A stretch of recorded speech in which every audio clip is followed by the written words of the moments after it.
one of the first things we're going to talk about, and I have it ready, right? First thing we're going to touch on is the science of poverty. This is going to be something that we're going to be speaking about because a lot of times, we'll talk about the emotional aspects of poverty and how people feel, but we really don't talk about the science of it.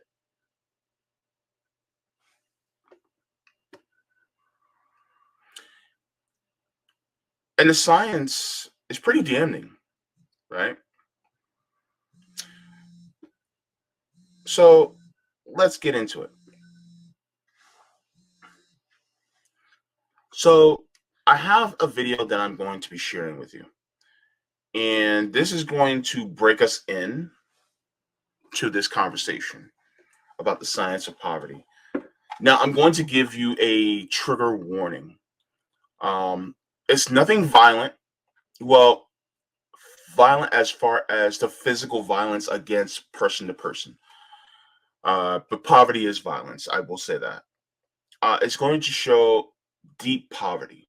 And if that's triggering for you, then you may want to look away. I just want to make sure that I'm accommodating to my sensitive viewers. But this is the real United States that some people turn their eyes away from because they don't want to be in touch with that reality. And this is capitalism and how it affects us. So we're going to get into it. So let me share my screen. And this is a 7-minute video, just letting you guys know the duration of this video. And I don't know if I'm going to share the entire thing, but I want you guys to get the real gist of it, okay? So this is a TikTok video, and this is in Bella Glade, Florida. Ron DeSantis state. I'm going to take the banner down just so that everybody can see the full video.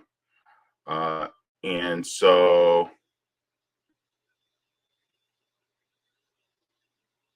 that's a little, hang on, let me see if I can enlarge this just a little bit, just so it looks a little bit bigger. I wonder how it looks on stream. Does it look better? It doesn't even change. Ah, hell. Oh, well. Doesn't matter. Okay. So let's go.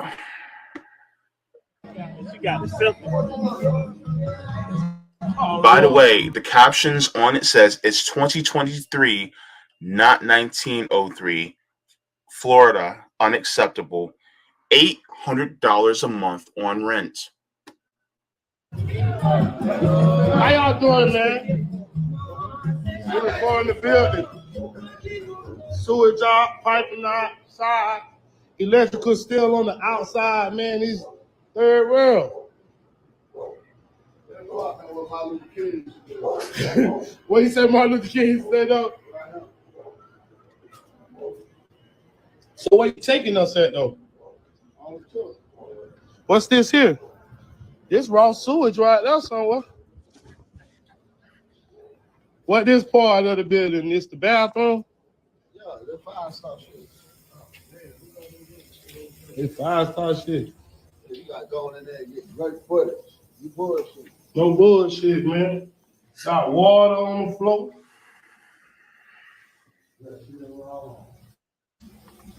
Which one of the worst? Damn, that bitch leaking. On the ceiling. That's the shit. That's the toilet from the one above that's leaking down. So just to give you guys a bit of thoughts on that, like if you have the pipe from your toilet drain that's leaking and people get sick,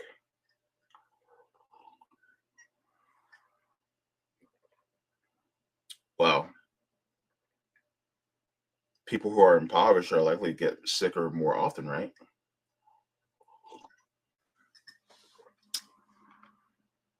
Let's continue.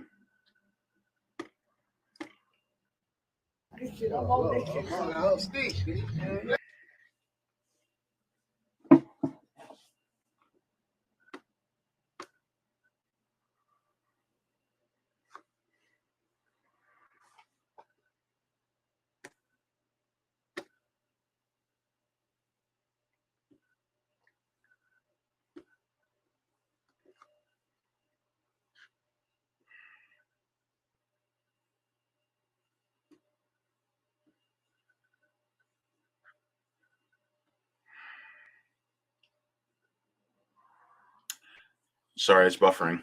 Hang on. Let me.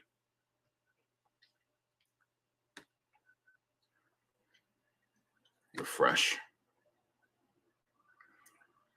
111. You got the simple.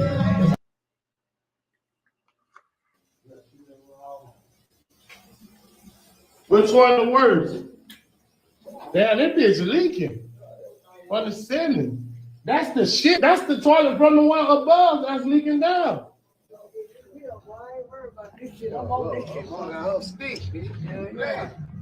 Yes, sir. How you doing today, miss? Hey, how you Yes, doing? man. Hold on.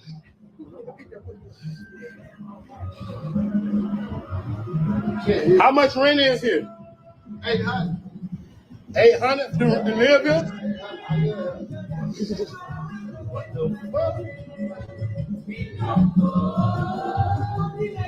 And how many apartments it is on each floor? 15 apartments on each. Now it's 45 apartments in this building. This one of the rooms, could you show us how they? Oh, this the kitchen? Oh, you guys share a kitchen? So each floor have how many kitchens? Each floor got, we just showing the kitchens. So you guys.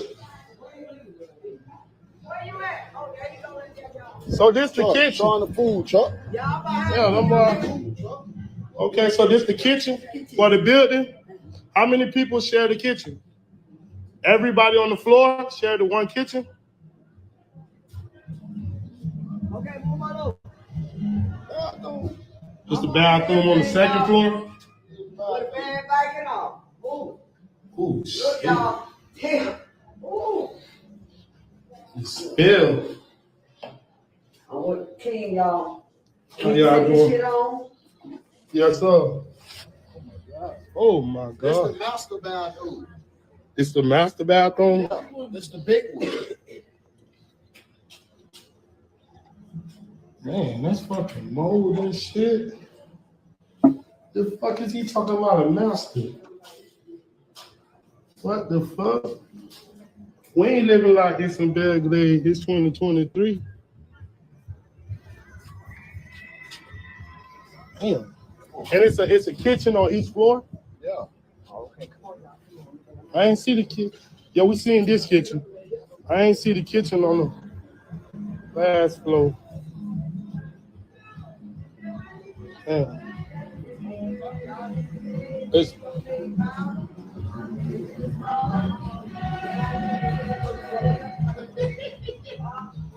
This the rat man right here. This the rat man. Yeah, get his ass on camera. he the maintenance man, he the business, Yeah, the he the man. maintenance man. You the, hey, how you doing? Excuse me, sir. You're the rent man. You the rent man. You property Yes, sir. management. Yes, sir. Yes, sir. How do you feel? Do you feel it's adequate enough living here? Like, do you think it's okay that these people live in these conditions? Oh, yeah. Nobody.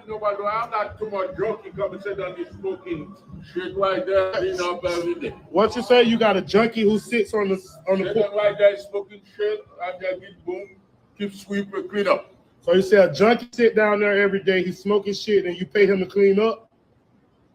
I do, myself.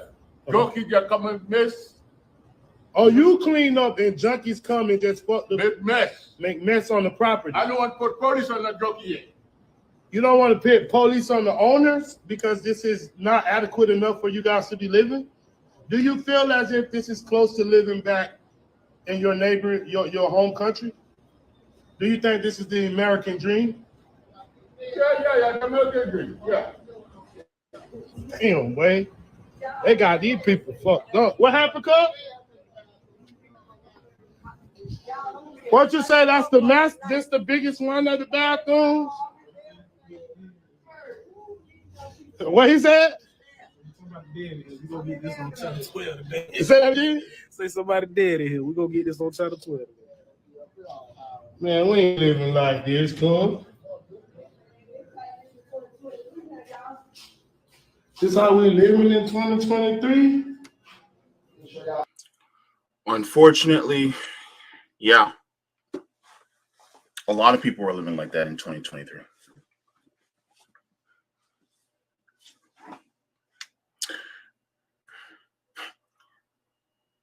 They chose that lifestyle. That's their choice.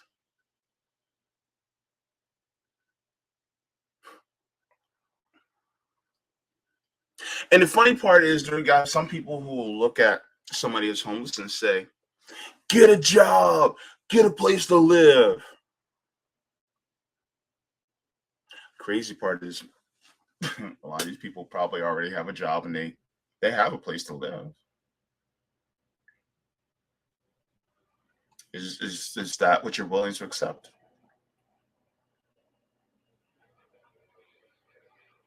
Is for our people to only be able to afford places like that? See, my problem isn't just that people need adequate housing, but the emphasis on the word adequate. That is not adequate. Somebody said earlier it looks like a prison. Let me look. Somebody said that it looks like a prison. I want to make sure.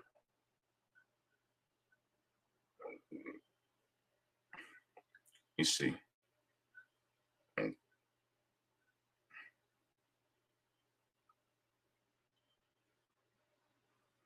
Somebody said it looks. Oh yeah, Hobo Rudy said looks like jail. Yeah, and that's the crazy part is that people will sit and say, "Oh, well, they chose that." Tony Banana says no prisons are actually nicer than these. Remember, when I said that the fulfillment of capitalism is slavery?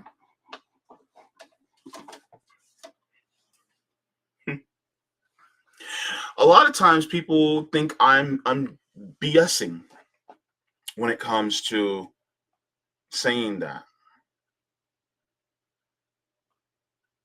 No, I'm not. I did the math. If he has 100% occupancy, 45 units, $800 a month each, that's $36,000 a year. I'm sorry. Yeah, I'm sorry. That's 36,000 a month. Yeah, $800 a month times 45 units per month is $36,000 a month, right? Let me see. Times 12 months in a year, $432,000. So if you're getting $800 a month, right? And you're getting 45 units, $800 a month each month, that's $36,000 you're getting per month. And then 36,000 times 12 is 432,000. This man is getting damn near $500,000 a year off of the backs of poor people, and they're living in squalor.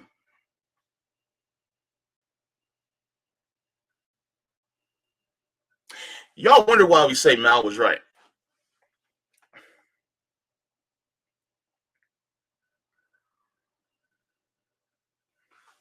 Black Ronin, perfect. Can't choose when you don't have a choice. There's a word for it. It's called duress. In fact, let me get up the definition just so that people know what it means.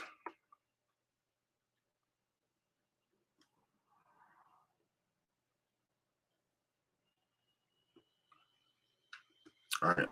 So I'm gonna share my screen because a lot of people are living in duress and they don't know the word for it, but they know that they don't like it.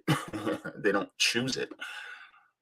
It's not really a choice. Duress, a noun that says threats, violence, constraints, or other action brought to bear on someone to do something against their will or better judgment.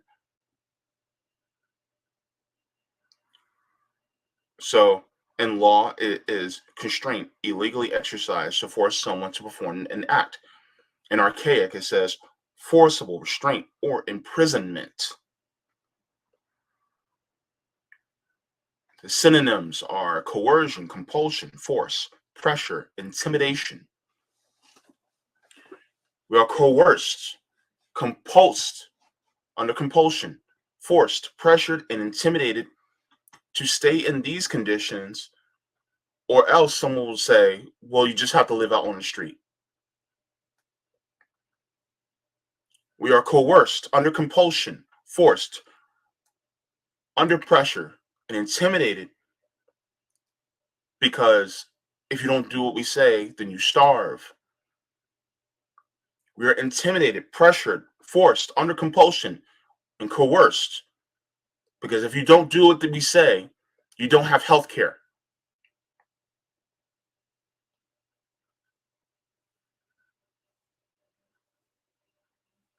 Police will violate your rights, and if you express your rights that they should be followed by law enforcement, well, you face death.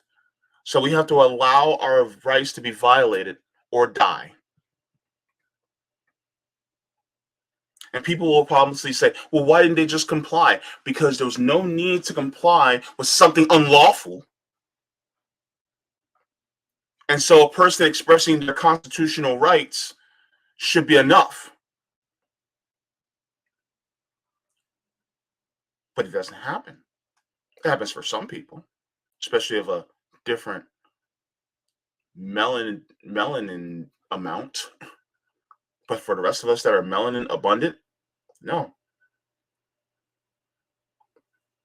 So we're constantly under coercion, compulsion, force, pressure, and intimidation. And that's how it works.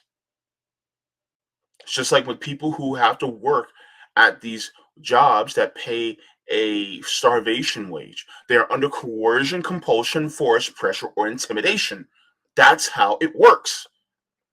Because we don't want to be out on the streets, or because we don't want to starve, or because we don't want to not have health care, because we're constantly under coercion, compulsion, force, pressure, intimidation, also known as duress. We are under duress every single point in our lives. That is the mode of capitalism. It is using duress in order to extract whatever it can out of a person so that it can make more profit. That is the goal of capitalism. Guess what? Slaves were under duress. They were under compulsion, intimidation, coercion in order to perform, in order to do what the master wanted them to do so that they would actually produce more for the slave master, and the slave master did not have to pay them a living wage. That's what it is. Many of you are under duress right now. Many of us are under duress from landlords and employers. Many of us are under duress from the law enforcement agencies within this country.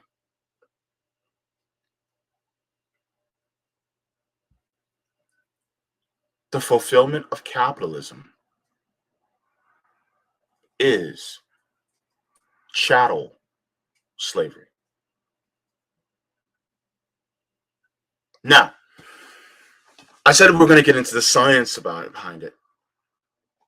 And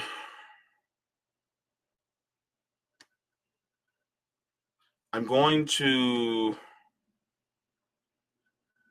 show this video by Jessica Sharp, and she gives a TED Talk titled "The Brain on Poverty." So this is going to be interesting.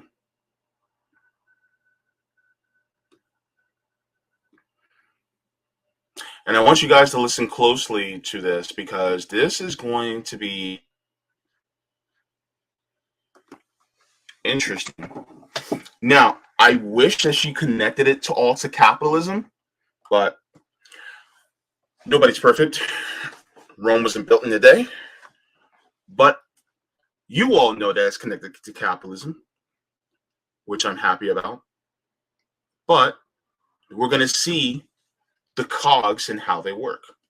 So let's go. So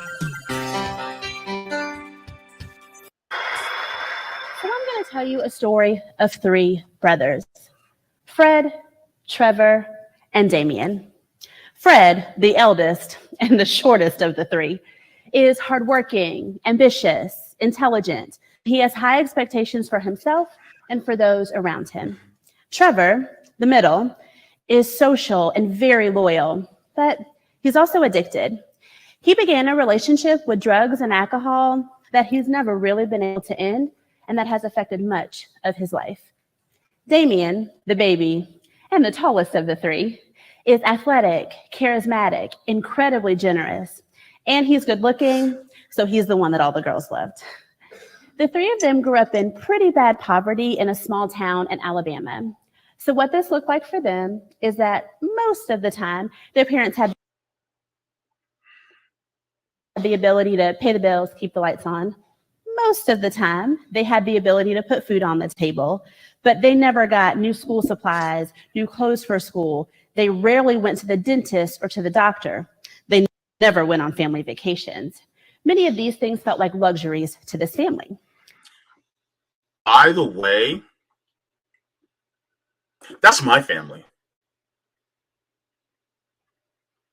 It's like, we barely scrape by with getting the rent paid, barely scrape by with getting the electric paid, barely scrape by and getting transportation to and from either school or work. Vacations, what the hell is that? We don't know because we never go on vacation. And by the way, some of y'all know the only time that you actually have really good times where things actually feel like life is worth living, especially in the states that you're in, is when tax return season comes and y'all get that check. Because then it's like, oh snap, I just came into some money. Let's go out to eat. Because you don't get to do it that often. So you guys actually go out to eat. Really actually go out to eat. Because sit down at a restaurant to actually pick what you want because you got your tax return. Right? Y'all know what that feels like, right? You know what it's like when you face an emergency and you have to take some money out of your rent check in order to face that emergency, or you wouldn't be able to get to work, or you wouldn't be able to do what you need to do. And then comes time for you to pay your rent and they don't accept partial payments. So guess what? You might get on the eviction notice and then you have to pay extra, not just for the late fees, but also the attorney's fees in order to stop the eviction. So you're out of even more money. And then on top of that, you can't even make more hours because your boss doesn't give you more hours. So what you have to do, you have to pick up a second job in order to make up for it. But now even more time is taken away from your family and even yourself and things you want to do. I know because I'm living it. I know y'all because I am y'all. I am you. Or you have to take that money out of, instead of, being partial in your rent, you have your rent paid, but your lights may be off for a couple days. You know what it's like. Or when the lights go out in your neighborhood and you're asking your neighbor, did your lights go out too? Because you're trying to make sure that it wasn't just you and that your lights got cut off. Y'all know.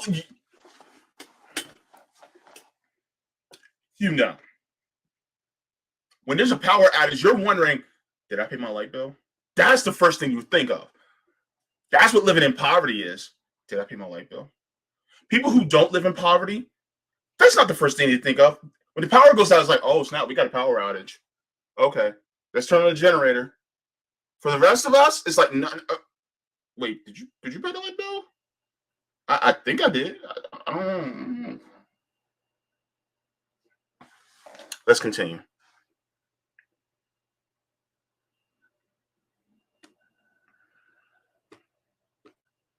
Both of their parents dropped out of school around the middle school level, and both had grown up in generational poverty. And so much of this seemed normal to them, and they didn't expect anything different or better for themselves, and certainly not for the boys. A UN official has recently said that Alabama has the worst poverty in our developed world. The brothers knew that they wanted more. They Wait. Let's go. Let's go back on that. Hang on. What'd she say about Alabama? worst poverty in our developed world. Alabama has the worst poverty in the developed world. America is the greatest country in the world. Oh gosh.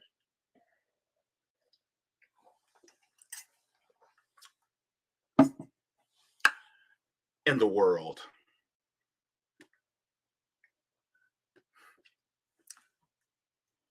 In the world. Shall we continue? Let's continue. The brothers knew that they wanted more. They knew that they wanted something different.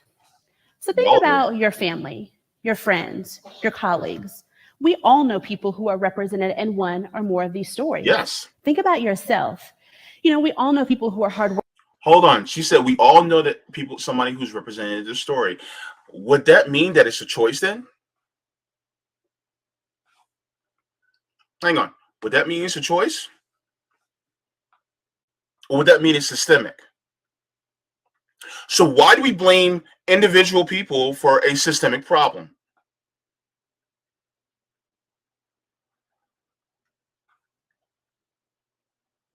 I mean, look, if your master cylinder is broken, how are you going to blame the person that's driving the car for the master cylinder being broken, especially when you don't own the car? You don't own the car, but you're driving it, and the master cylinder is broken. You're going to blame the driver? The driver can't do the job of the master cylinder. It's the system that needs to be fixed or replaced. If the engine is shot, no matter what the driver does, the car ain't going nowhere. So why do we blame individuals for a systemic problem? Doesn't make sense now, does it? Actually, it sounds like victim blaming. But that's a whole nother topic of conversation that we need to get into. Working and ambitious. For better or for worse, we all know people who are addicted. And we all know people who are charismatic and good looking. And poverty, well, that's part of America's story. Mm-hmm. This story matters to me because one of those three men is my dad. The other two are my uncles, and their parents are my paternal grandparents. Who do you think my dad is? Why? So I'm going to tell you something that you probably know but don't often think about. The effects of poverty start in the womb. So we already know that when pregnant moms are addicted to drugs or alcohol, their babies enter the world addicted to that same substance. Well, poverty and chronic stress have a similar effect and similar relationship between pregnant mom and baby.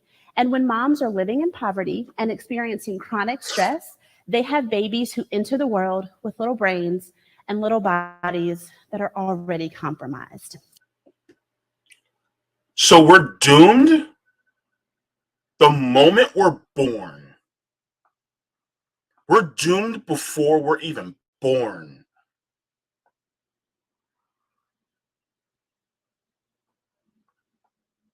If poverty is that bad, why not end it?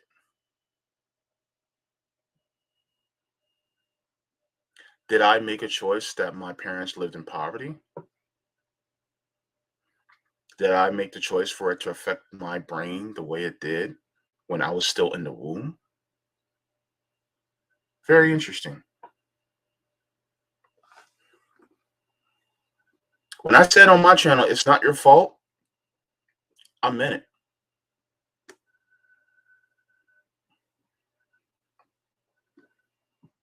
And while their little bodies will catch up to their higher income peers more quickly, their brains take a little bit more work. All of us enter the world with an undeveloped brain. The first 3 years of life are critical to brain development because about 80 to 85% of our brain develops during that time.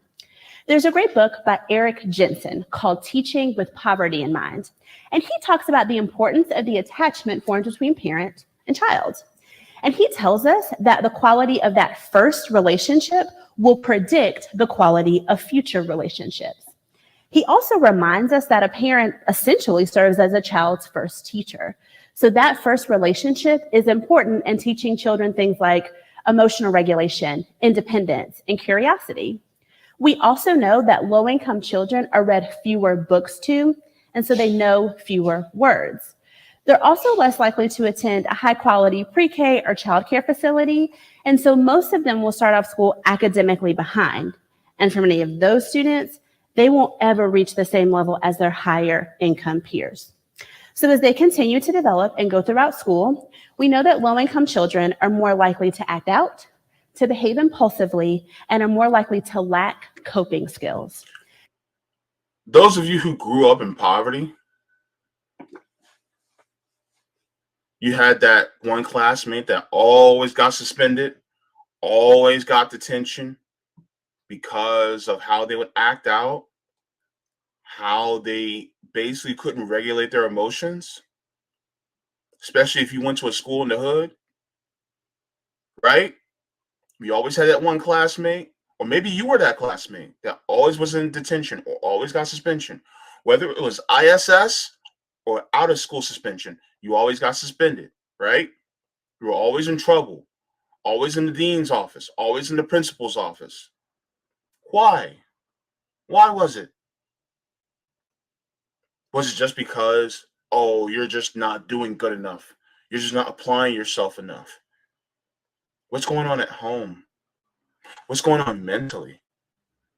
And a lot of times, guess what? They don't apply this, especially to those of us who live in poverty. The rich schools, they get it. The schools in maybe the upper middle class neighborhoods, maybe some of the public schools, but mostly the charter schools and the private schools, they get all the bells and whistles. But what about you? You didn't get that. I didn't get that. And so, guess what? You got punished for things that happen outside of your control. And you always get punished for things that are outside of your control. Because they measure you by the standards of somebody that does not live in poverty. They measure you by the standards that somebody that does not live under duress. They measure you by someone that's brains have developed in a more normal functioning manner because they weren't born into poverty. Their parents didn't have to deal with it, so it didn't affect you in the womb. You didn't have it affecting your early childhood. And so guess what? They're measuring you by the standards of someone in an environment that you do not you're not in. That's the thing. Children should be like this. But guess what? They're not in the same environment. So why are you measuring them against people who are not in that environment? Why are you measuring a white kid that's born into a more higher socioeconomic status, and then you're trying to make a black kid that's born into poverty and trying to measure him according to that socioeconomic status to the white kid that is in a better status, or the brown kid? Why are you doing that? Why are you measuring the poor little white kid against the socioeconomic status to the upper class white kid, why are you doing that? This is how they should be. Well, no shit, Sherlock. Sorry, I didn't mean to curse, but and here's the problem. Because then they say, well, it's the parent's fault. But guess what she just said earlier? Generational poverty. If wealth is generational, poverty is also generational as well. And so this individualistic idea also pushes us to even apply that to our children. Because we say, this person who is in an upper middle class area does it this way and they're able to achieve at it. Why can't you? And the child can't tell you why. They don't know. They have no idea. Why? Because their brains are even underdeveloped than even the same kid at the same age, but in a different socioeconomic status. So how do we change it? It's an easy answer. The crazy part is people will make it more complex than what it is. People will say, oh, well, it's not that easy. It's complex. No, the hell it is not. Y'all just too greedy to change it.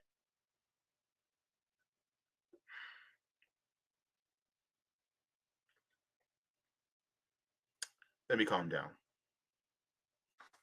Let's continue.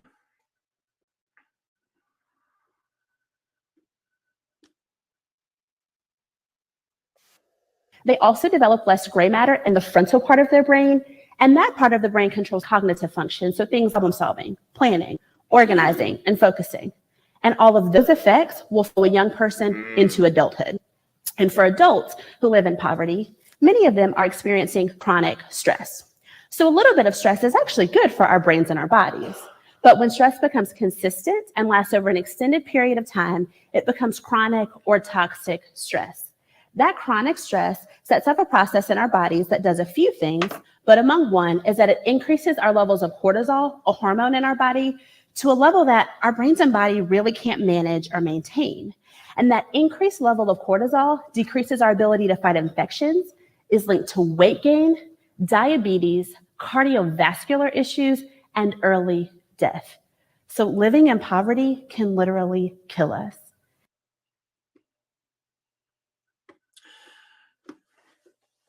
When we talk about nationalizing healthcare, what does that mean? That means also fighting against the conditions that poverty also help cause.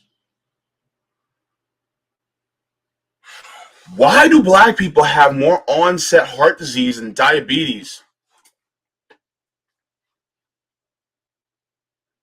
Could poverty be part of the issue? Could that be it? Not just access to healthy food, but could poverty also be contributing to that? Higher cortisol levels within us, which is a stress hormone that causes us to hold on to fat, which causes us to have more debilitating diseases. What could that also be an issue? Because our body immediately is constantly in fight or flight mode. If our body is constantly in fight or flight mode, guess what? You hold on to things, stress, weight gain, things like that. And so, guess what? Who's getting sick more? During the pandemic, who are the people who are the most affected?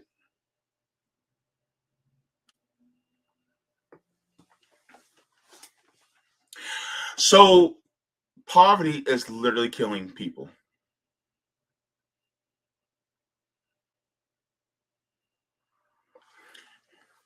I don't care who clips this and plays this. They can call me dumb, stupid, uneducated, whatever. But I'm going to make a statement. Capitalism is genocide. because it depends on an impoverished masses in order to keep a small minority wealthy. So it is literally genocide to the to the majority. It's genocide. It's literally killing us.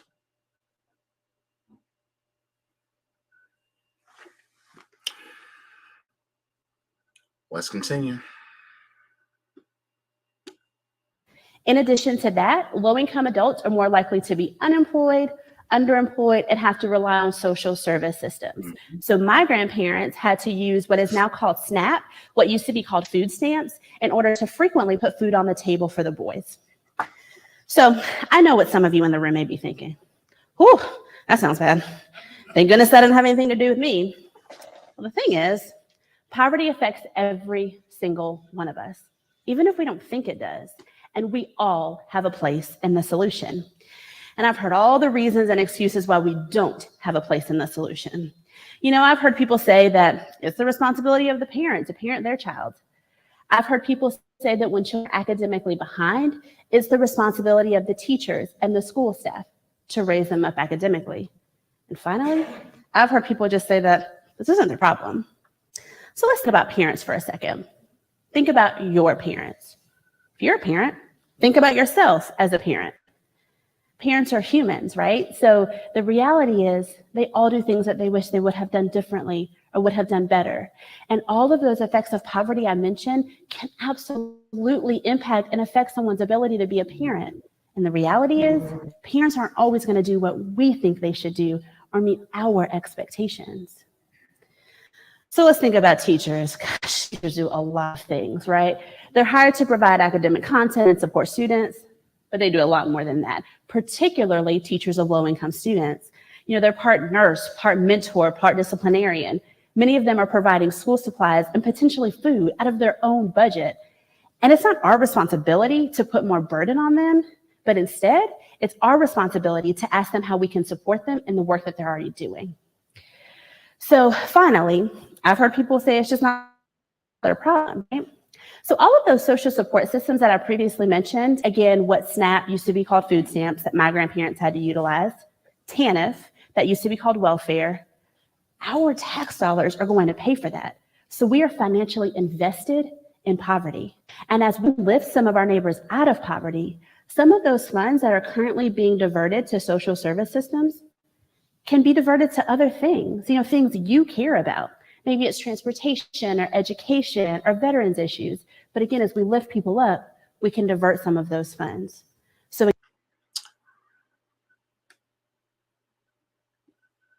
If a parent is in poverty, it's kind of hard to teach your own children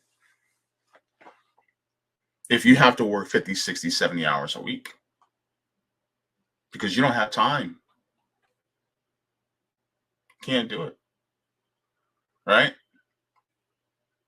Even then, the stressors of poverty on top of it make it very difficult.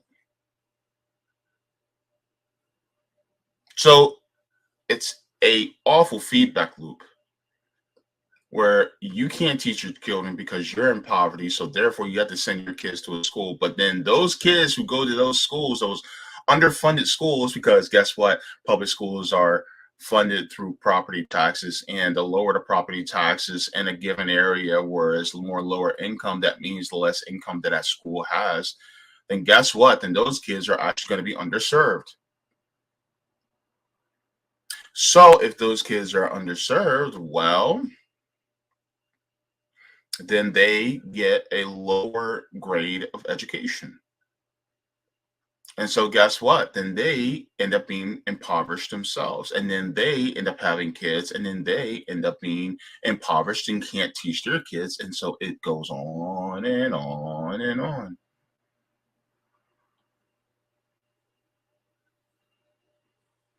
And then you have the people who are like, well, why do I care? A well-educated people is deeply important for even your survival in this country. A well-educated populace is integral for your survival.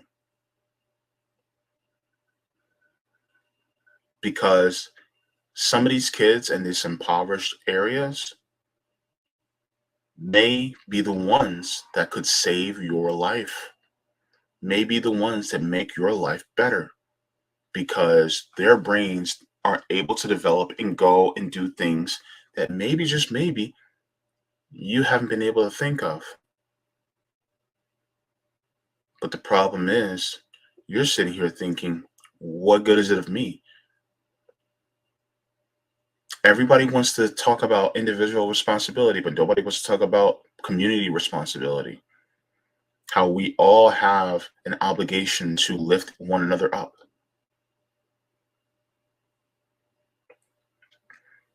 And people want to talk about socialism. Guess what? That's what it is. Socialism, communism, it's about lifting each other up. Community responsibility. That means all schools being well funded. That means ending poverty systemically. This means ending white supremacy. Because once you do that, then what happens? You make them catch up better. And then add those reparations, then boom. That's what happens. But what's behind it? Say it with me, everybody. Capitalism. So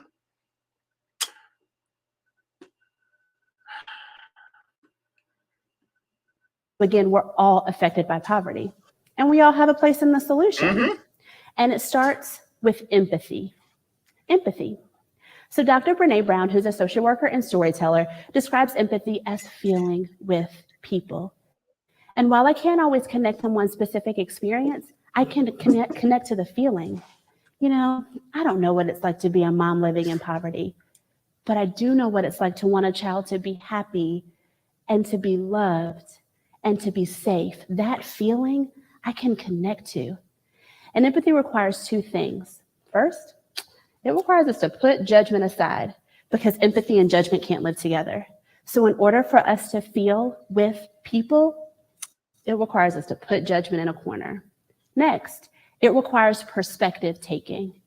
It requires us to take the perspective of another and think about what life is like in their shoes, again, in order to feel with them.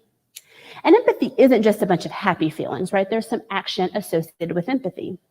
So I know we've all seen the Facebook ad, the mailer, the commercial for XYZ nonprofit, and they need your time and they need your money. And some of them are asking you for both. And I know that there are some of you in the room that are giving your time or your money, and some of you are giving both. But I know that there are some of you that aren't. And for those of you that are, I'd first like to say thank you. But I'd like to ask you, could you be doing more? Could you be bringing people alongside of you in the work that you're doing with these nonprofits? Could you be giving more of your resources? And for those of you that aren't, I'd like to ask you why you're not. My thing, though, is that when it comes to the nonprofit industrial complex, they can be nefarious too because they actually are more about just raising the funds and paying their executives top dollar than actually helping people. So I would say that number one, educate yourselves about the nonprofits, but at the same time, focus more on mutual aid because that can actually help. Because unfortunately, these nonprofits are trying to keep us, trying to raise awareness and solutions within a system that does not want awareness and solutions to happen. So that's the only thing that I pushback I would give on her regarding that. But that's part of the science about poverty, right? Is that it underdevelops us and it keeps us away from actually being the best version of ourselves. And if we can't be the best version of ourselves collectively, that means society is not being the best version of itself. I'm going to go to the comments really quick and I'm going to continue on this. I'm not actually finished with this subject, but Sweaty Fairy says, I'm never going to let my kids go hungry or cold. Don't know how I'll pull it off. when I'm taking all of this into my career. Thing is that we shouldn't have to be worried about how we're going to do it. That's the problem with poverty, is that we're wondering how we're going to do it. That should never be a worry, not in this society. Aleph Antwriter says, why aren't all families rich and poor on a good accounting system like SNAP? Why did we turn food into a competitive market, like the result of which is malnutrition? Capitalism. Easy, capitalism. Because they need people in order to make more profits. They have to increase the amount of people who can't afford it, so that people will be under duress to try to afford it.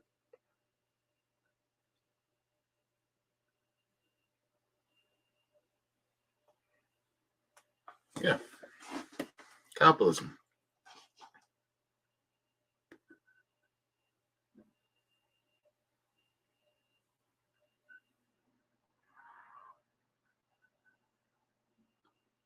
Yes, absolutely. It's funny how some people forget that love thy neighbor, but it's true. Joseph Best says people need to know that we are being robbed by our government. If more people are aware of the illusion of the two-party system over, and real change can occur. Yeah. Alex says public programs like housing and education should be the pride of a society. Absolutely. I would be proud of my society if I can say, oh, yeah, we don't have homelessness. What's that? Homelessness? People sleeping out in the streets against their will? That's crazy. People should not go hungry. I'm of the opinion that education should be free across the board. I think that you should be able to get your PhD for free. And by free, I mean free at the point of service. See what I mean? Zero Joshua says, within every child's mind is our infinite potential, the most valuable resource we have, our future. Absolutely.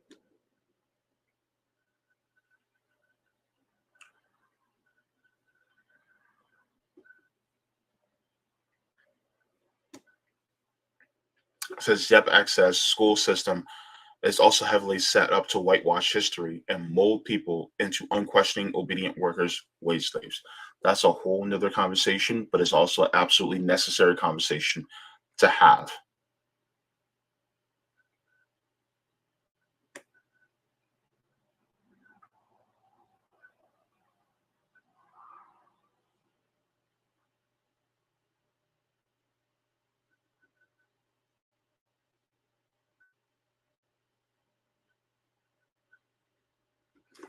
Eric Gregg says, JB giving me more material for my financial literacy class. Oh, really? Oh, that's cool. Thank you. Thank you for that. That's awesome. Appreciate it. Lavender Rose loves when it says the capitalists really know how to use the fear of poverty to control us. This right here, this comment right here, that's what it is. Fear to control you. And if you get rid of that source of fear, can they control you? Can they control you if you don't have a fear of being homeless? Can they control you if you don't have a fear of being hungry? Can they control you if you don't have a fear of not having health care? Can they control you if you don't have a fear of law enforcement infringing upon your rights? Can they control you? Can you be controlled?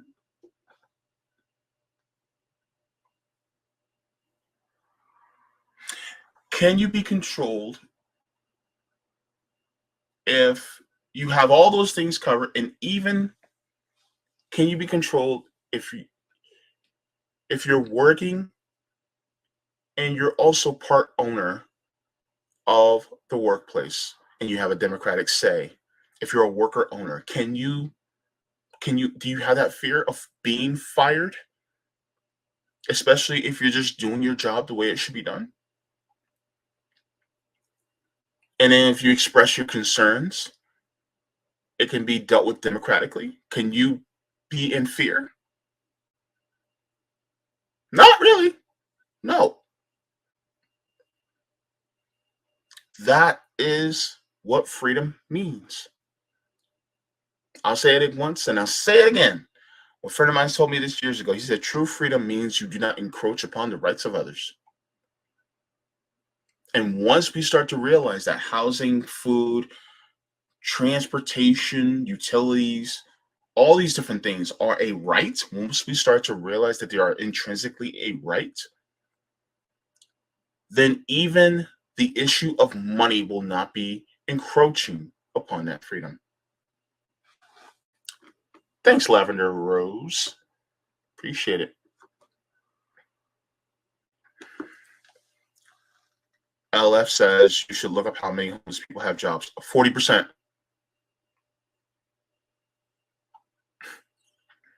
Yeah.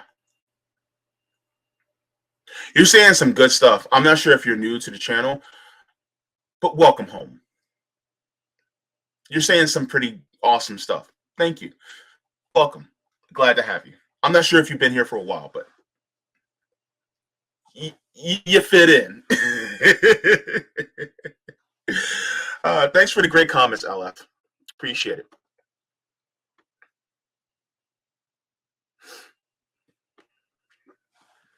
Stewart says, under capitalism, food and housing are produced first and foremost for profit.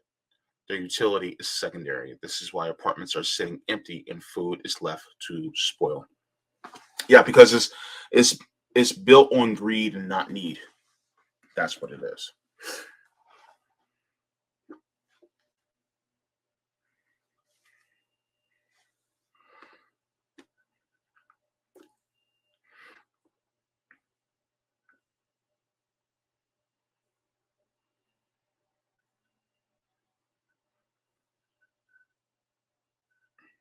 Let me check Rockfin. All right. Let me refresh that because I don't know. I don't want to miss any comments on Rockfin. Let's go to this article. Actually, you know what? Yeah. Because I don't want to run away from time. So a lot of times people go, well, what's the solution, right? And one of the things that I talk about is housing first, right? And a housing first model means that if people aren't under duress when it comes to their housing, that's just one aspect that people don't have as much duress in, right? And if they don't have that duress, then guess what? They actually can grow and make better choices.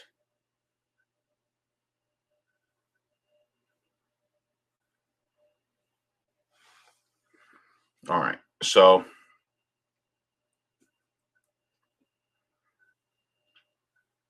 I'm going to go to this first. Actually,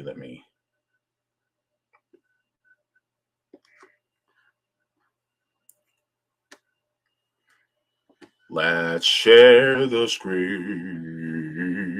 Let me see. Yeah. So this is from the Homeless Services Network of Central Florida. This is in my area. And they give an explanation of what is housing first. What is housing first? Immediate access to housing with no readiness conditions, participant choice, and self-determination. Recovery is possible, individualized, and person-centered supports. Social and community integration. Housing first is a homeless assistance approach that prioritizes providing permanent housing to people experiencing homelessness, thus ending their homelessness and serving as a platform from which they can pursue personal goals and improve their quality of life. This approach is guided by the belief that people need basic necessities like food and a place to live before attending to anything less critical, such as getting a job, budgeting properly, or attending to substance use issues. Additionally, housing first is based on the theory that individual choice is valuable in housing selection and supportive service participation, and not exercising that choice is likely to make a client more successful in remaining housed and improving their life. So, a lot of times with housing first models, is a lot of times what people will do is they'll say, well, this person needs to get past drugs first, or this person needs to get over their mental illness first before they can actually truly get housing. They have to perform this way to prove that they deserve housing. And it's like you're taking that deserving of housing and contingent it upon them fixing their mental health or fixing their substance abuse issue, when really you should flip it, give them housing, and then that could be a conduit for them to fix their substance abuse issue or fix their or help them with their mental health issue. Because the thing is, a lot of times, a lot of people who are homeless start getting into drugs once they're homeless, not the other way around, right? Some people, they actually start having more mental health issues once they're homeless, not the other way around. So guess what? Here's the thing. And people will say, well, JB, it's not that simple. My brother in Thor, my sister in Thor, it actually is that simple. Just give people housing. But it's like, oh, we can't do that. Why? Why can't we? 17 million vacant homes in the country. 17 million vacant homes, wait, 16 or 17. Anyway, 10 plus million vacant homes in the country. And we're just under 600,000 people out in the streets, not counting the houses people that are sleeping on your couches or sleeping in motels and motels, not counting them. But we literally have enough houses to home everybody. And here's the crazy part that boggles my mind. People are like, well, we need to build affordable housing. No, we don't. We have the housing. We have it. We have it. We have it. Why aren't we actually taking those houses and just putting people in them? Because they want to make more money off of it. Because profit is the motive. That's why they don't want to put people in the housing that's presently there. Because they don't want people who don't have the money to move into that housing. Because they don't think housing is a right. They want to designate this type of housing for them. All right, if you can't afford housing, okay, you go to this low income housing and you stay over there, out of sight, out of mind, so we can make the rest of we can make our bag over here. When in reality, housing is a human right. Our housing stock is such that we have more than enough housing for everyone in this country. And so when I say we should just give them housing, people look at me like I'm crazy. Because they think, oh, well, JB, you're just oversimplifying the problem. No, you're overcomplicating the problem. That's what you're doing. You're saying that we just can't give them housing. If you're sleeping on somebody's couch, I don't care if you're a kid that had to move back into your parents' house and you're living in your old room. You are homeless because you did not choose to stay there. You're only staying there because you need to, because you can't afford to be on your own. You're homeless. I don't care if it's still your old room. You're homeless. You're sleeping on the couch. You're homeless. You're sleeping in a motel. You're homeless. If you're not choosing that, if you're there under duress, let's get that word into our mind, people, duress. If you're under duress, guess what? You're homeless. And so because of that,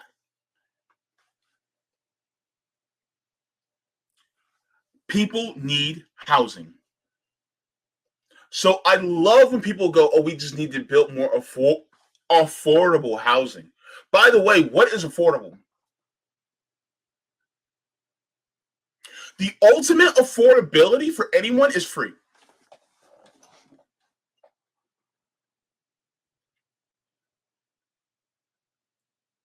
You telling me that you have all these billionaires with all this stolen wealth,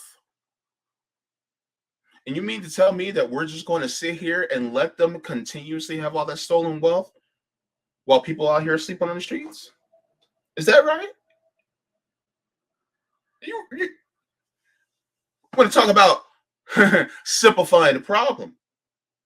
You're overcomplicating it by allowing these megalomaniacs to hoard all this wealth while you got people sleeping out on the streets or sleeping in your living room.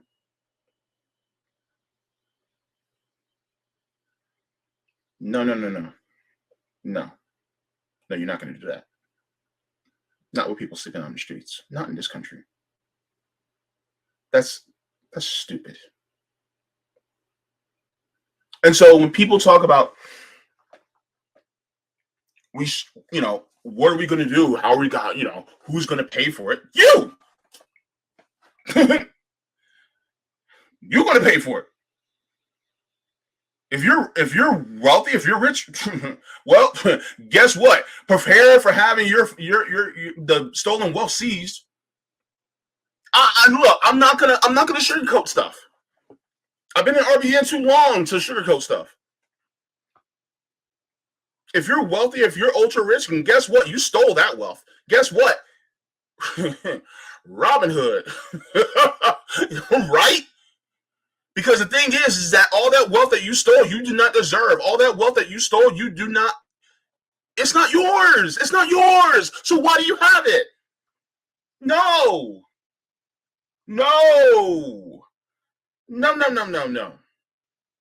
All those LGBTQ kids that were kicked out of their homes and now they're sleeping out in the streets and they actually have to perform sex work under duress in order to be able to live, in order to be able to eat, in order to be able to survive. And you mean to tell me that you're not willing to give them housing? And guess what? I don't care if somebody's on drugs. We're all on drugs. I just had tea. I just had drugs in front of you. It's called caffeine. That's right. Yes. Did you have caffeine? Did you have a drink last night? You just had drugs. So guess what? Everybody's on drugs in some way, shape, or form. We all use mind-altering substances. So if you want to talk about, oh, well, they're on drugs, guess what? So are you. So do you deserve housing?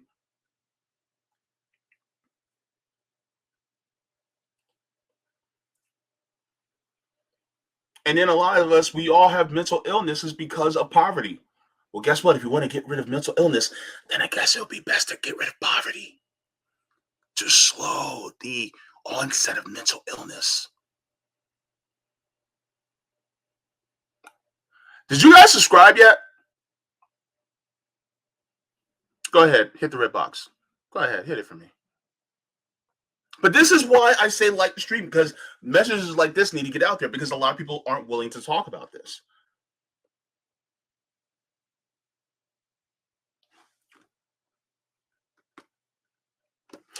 No, my family helped build this country, so we're gonna make it the way we want it to be. I'm sorry, and I've actually been seeing your comments in the chat, and here's the thing: you're talking about leaving this country. Number one, we don't have the money. Number two, why should we have to leave a country that we helped build? No. I'm sorry. The thing is that you can talk about leaving. If that's what you want to do, then fine. But the thing is that we need to fight because here's the thing: there's some people who just can't do it. And so for those people and for ourselves, it behooves us Because guess what? Guess what happens if we leave this country? Guess who's going to follow and then try to extract our resources from us? This same country. So it's really within our duty to actually change it so that it stops being a stain and a perpetrator for the rest of the world. And you know what? No, that's not loser mentality. It's not. Because fighting against your oppressor is actually a winner mentality, because you're not willing to say, you know what, I'm sorry, I give up, I'm going to go, bye. No. We're fighting. We're going up against it. Fighting against your oppressor is actually a winning mentality. Because if you're saying that's a losing mentality, you're calling Malcolm X a loser. You're calling Fred Hampton a loser. You're calling Angela Davis a loser. You're calling Assata Shakur a loser. That's what you're calling. You're calling these people losers. The people who actually helped end slavery, you're calling them losers because they actually, instead of just leaving, they actually fought in order to gain things for the country. Fine. But guess what? Then I at least help the later generation to realize the power that they have so that change actually happens. But guess what? It is not a loser mentality. And the fact that you're actually saying that is actually insulting to RBN. I'm sorry, you just insulted all of us because we're literally working to change this country. And why are you here? Why? Because you're sitting here trying to tell us that we shouldn't change, we should just leave. Now, if some people want to leave, that's okay, fine. But the thing is that you're poo-pooing us for saying that we should change our country and work to obviously change it. Stop insulting us like that. Stop doing that. If that's your choice, then fine. But we're working to change it.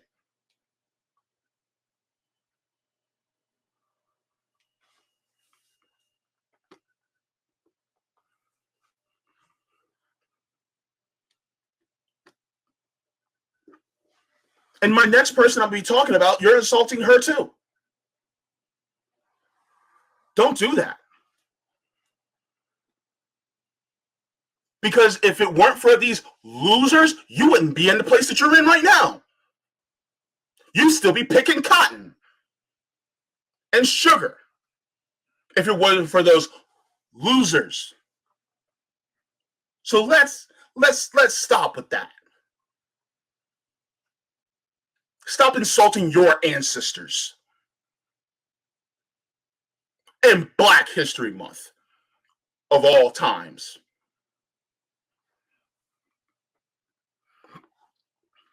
Anyway, back to it.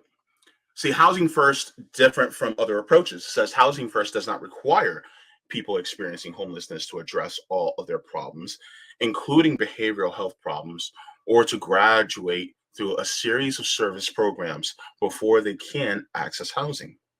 Housing First does not mandate participation in services either before obtaining housing or in order to retain housing. The Housing First approach views housing as the foundation for life improving and enables access to permanent housing without prerequisites or conditions beyond those of a typical renter. Supportive services are also offered to support people with housing stability and individual well-being. But participation is not required, as services have been found to be more effective when a person chooses to engage. Other approaches do make such requirements in order for a person to obtain and retain housing. So the thing is that people have to be able to have that base first. You can't expect somebody to fix something if they don't have a foundation to fix it on. It's uneven. It doesn't work out. So you have to engage a foundation. That foundation is actually having housing so that people are able to do that. So this link is also in the description below. And so, yeah, so that's one of the things. And one of the links that I want to share, I shared it before, and I want to share it again, is that there are many people who are going through houselessness in this country. Some people, they may be sleeping on, on their couch or something like that.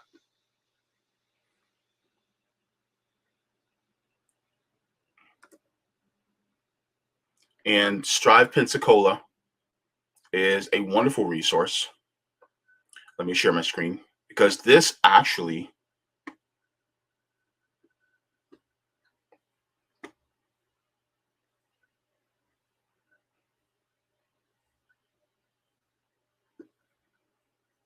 Strive Pensacola actually helps people who are trans and queer, who may be, homeless here in Florida. I've had Indigo Let on. Indigo was in the chat earlier. So Indigo, if you're watching, shout out to you. But they are a mutual aid organization that actually helps house people, especially who are transgender. And so that is one option that you have. And here's another one. And this is a shout out to Nick as well.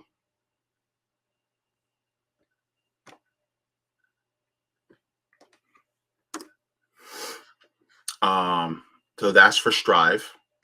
And that's also linked in the description. That's one place that you can find solutions for people. And then here's another one. And then I'll be moving on to my Black History Month special focus. And this one is to Casey Tennants. Casey Tennants is also who Nick of RBN is also part of. And so Casey Tennants is also an association. And it says Casey Tennants organizes to ensure that everyone in Kansas City has a safe, accessible, and truly affordable home. And so make sure that if you guys want to as well support these different types of organizations, then make sure to, focus on these organizations, especially if you're saying, you know what, I'm done with politics and I don't want to give anything more to politicians. Well, here's a way to divert your money. These mutual aid organizations that are literally helping people on the ground to either get housing or to stay housed.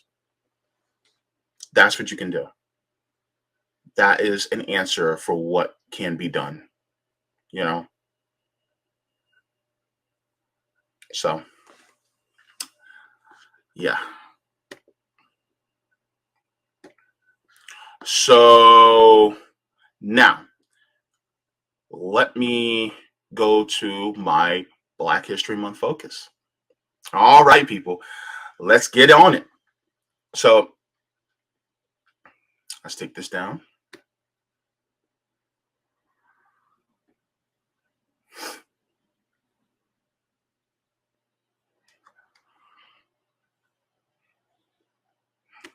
Let's see. Nubian X says this is what needs to be talked about more often and more deeply in the public media as long-term. Sorry, I can't talk today. Neglected and overdue issue that's an alarmingly fast-growing number of Americans are experiencing. Yeah, I agree.